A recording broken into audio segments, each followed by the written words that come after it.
Hello and welcome. In the world of classical music, there are few names as internationally respected as this Indian-born conductor. He's praised for his dynamic interpretations of large-scale symphonic works, and his style is considered forceful and flamboyant. This week on One on One, meet the classical music maestro, Zubin Mehta.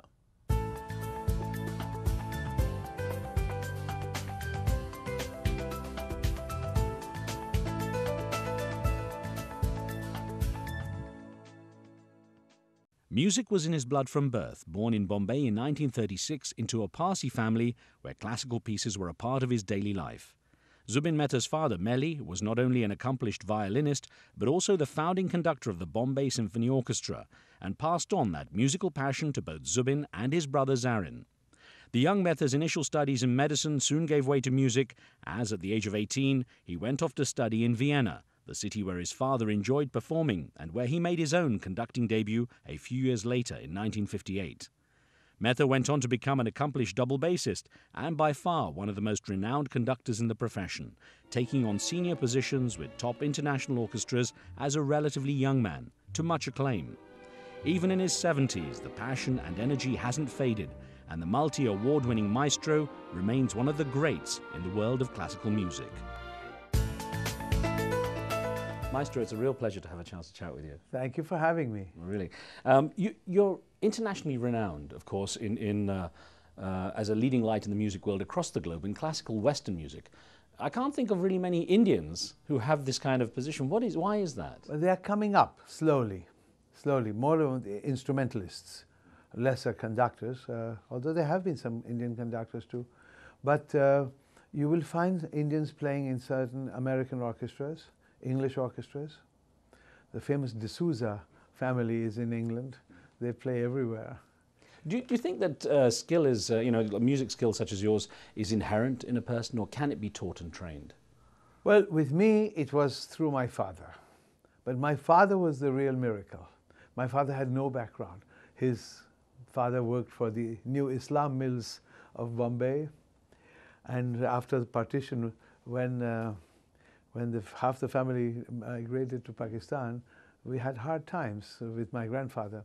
And my father was a chartered accountant from Bombay, but had this passion for Western music, which came because he heard great musicians passing through Bombay on the ship going to Shanghai or Australia in those days in the late 20s.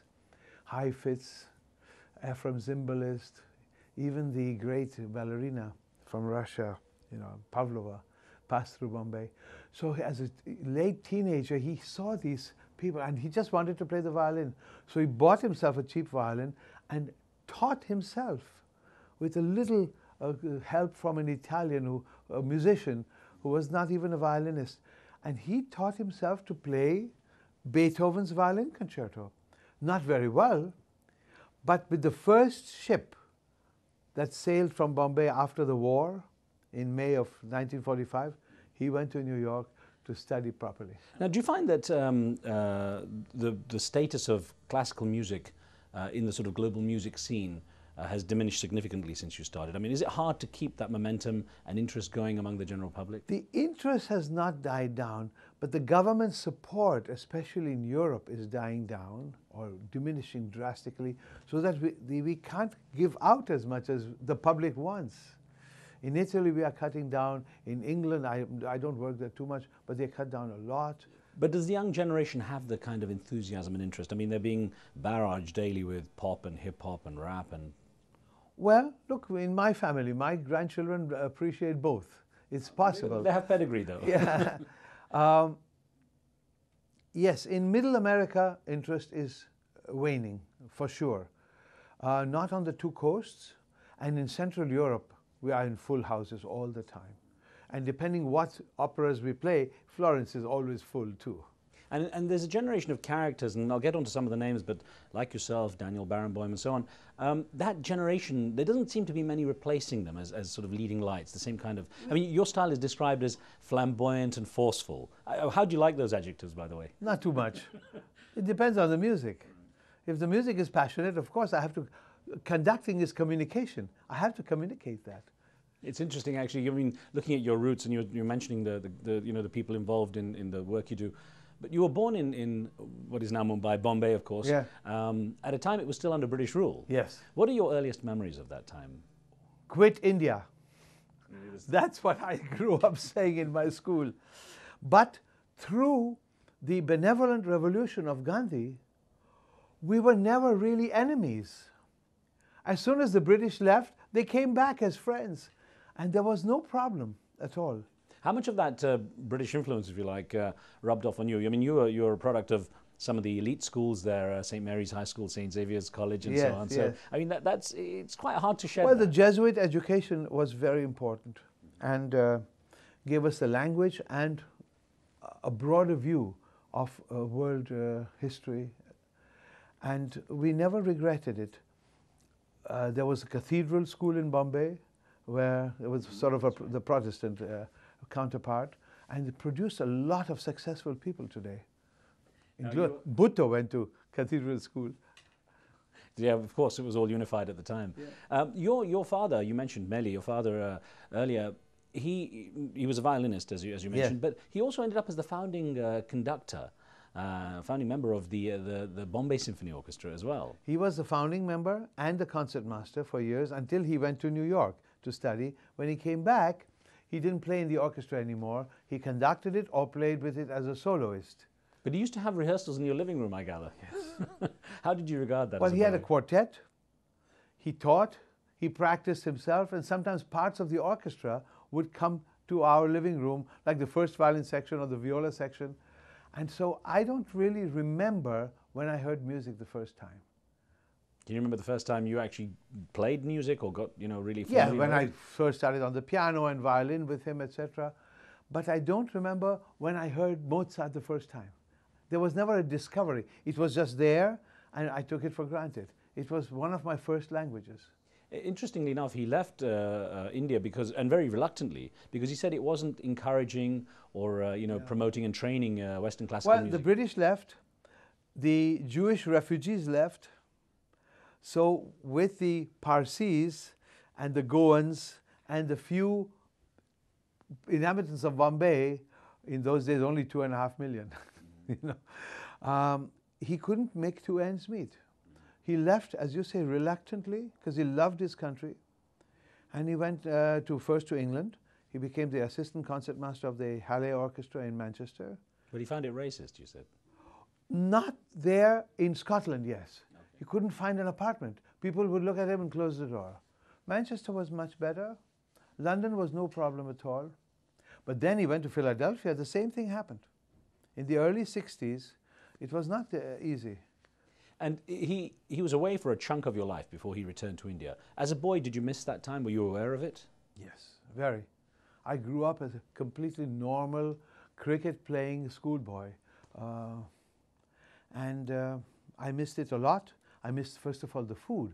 So sometimes when, I was 7 years in Vienna as a student, I would just get on the train and go to Manchester, where my mother was, that she could cook for me for about a week and a vacation. And I gather you carried boxes of chilies around with you. Still do? Always. You still do? Always. Because you miss the spice. Yes, I can't. Now, your mother, Tamina, how did she influence your character then? If your father was this dominant figure with the music, what sort of influence did she have? Well, especially when my father was in America, she carried the load of the thing. We had subtenants in the house, and she had a little money inherited from her father, but she was a very strong character, which proved when they went to Manchester, when they had no servants, and my father practiced his profession. Every day he took his violin, went to the orchestra and played. But my mother had the change of life. She had to go into the cellars, bring the coals up and cook, because she never cooked in Bombay. Did they give you the same kind of encouragement to you and Zarin, your brother, as well? Did you have that same kind of... Yes, always encouragement, always. And, the little money my father earned in Manchester, if I would ask him for something, he would send it to me. Luckily, I didn't have to. Now, you were training actually to be a doctor originally. You went through this early medical studies. Of course, those went out of the window when 18, a relatively young age, you went off to Vienna and trained under Hans Swarovski. And I guess that was a real turning point, was it? Yes. Well, I didn't really study medicine. It was the pre-med. Pre-med, yeah. Inter-science, what they call in the Bombay colleges. But plans like any good Indian boy. Yeah, but I knew that this is not my life. I was so immersed in music already by then, 18 years of brainwashing at home. And I talked to my father. I said, look, I can't do this. And I had a cousin, 3 years older than I, in Vienna, who was a very good pianist. And since he was older, my parents took the decision to send me to Vienna, completely without any plans. So I went at 18. How was the adjustment at that age? Not too bad. I saw the snow for the first time in my life. I saw a chandelier for the first time in my life. And of course, our Indian cooking is so complicated in a sense that when I would look at a schnitzel, I could make it myself. There was no problem. And I had no chilies in those days, so I suffered a little bit, of course. You also, at that time, your contemporaries were essentially your peers at the top now, Claudio Abbado and I think also Daniel Barenboim was there. Yeah, I met him at summer school in Italy. Yeah. Was it a competitive environment? Yes and no. We were with such friends, really, that we are still inviting each other to each other's orchestras. There has never been a rude word between us in all these 50 years that we know each other. It's wonderful. Well, you have an amazing story that I will continue with in just a moment. We're going to take a short break here. Back with more with Maestro Zubin Mehta in just a moment. Stay tuned.